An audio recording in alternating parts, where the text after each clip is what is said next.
l'Audisight est autre chose. Ce n'est pas un gadget que l'on propose entre deux portes, c'est vraiment un dispositif médical de télésurveillance sur prescription médicale. Et je pense que l'objectif d'Audisight, c'est finalement de devenir le compagnon de route fidèle du patient dans sa pathologie chronique et qui va lui assurer une sécurité pour le patient qui va réaliser ses autosurveillances à domicile entre deux rendez-vous.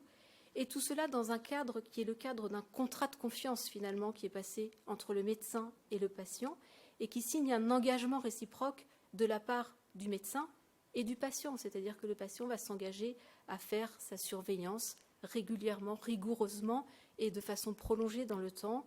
Et le médecin s'engage, lui, de son côté, effectivement, comme vous le disait Vincent, à relever les alertes et à revoir son patient en urgence.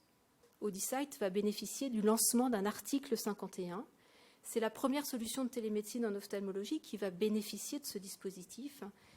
Un article 51, vous savez ce que c'est, hein, c'est une expérimentation qui est nationale, française, qui va durer 2 ans, qui est ouverte à tous les ophtalmologues de France, qui est soutenue par le ministère des Solidarités et de la Santé, et dont l'objectif est de démontrer la pertinence d'Audisight dans le suivi des maculopathies chroniques, en particulier les néovaisseaux, on pense tous à la DMLA, mais à tous les œdèmes maculaires chroniques, que ce soit ceux des occlusions veineuses ou ceux de l'œdème maculaire diabétique.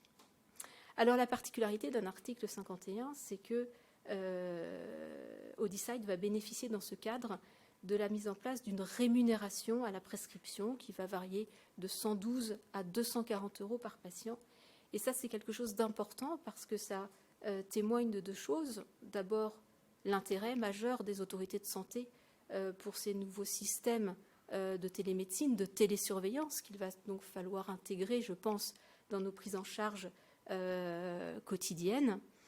Et puis surtout, ça témoigne quand même de la prise de conscience par les autorités de santé aussi qu'il y a la nécessité d'un accompagnement de ces solutions de télémédecine qu'on ne peut pas délivrer comme ça en vrac aux patients et que ça nécessite un accompagnement humain.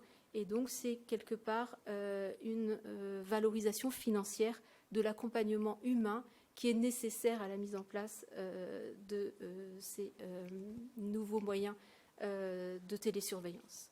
Voilà, donc comme vous disait Vincent, comme va vous le redire, je pense, Jean-François, eh bien, l'expérimentation va débuter très prochainement. Je pense que plus nous aurons de patients inclus dans cette expérimentation et plus la pertinence des résultats sera importante. Donc, je vous invite tous à participer et à inclure vos patients. Voilà, je vous remercie.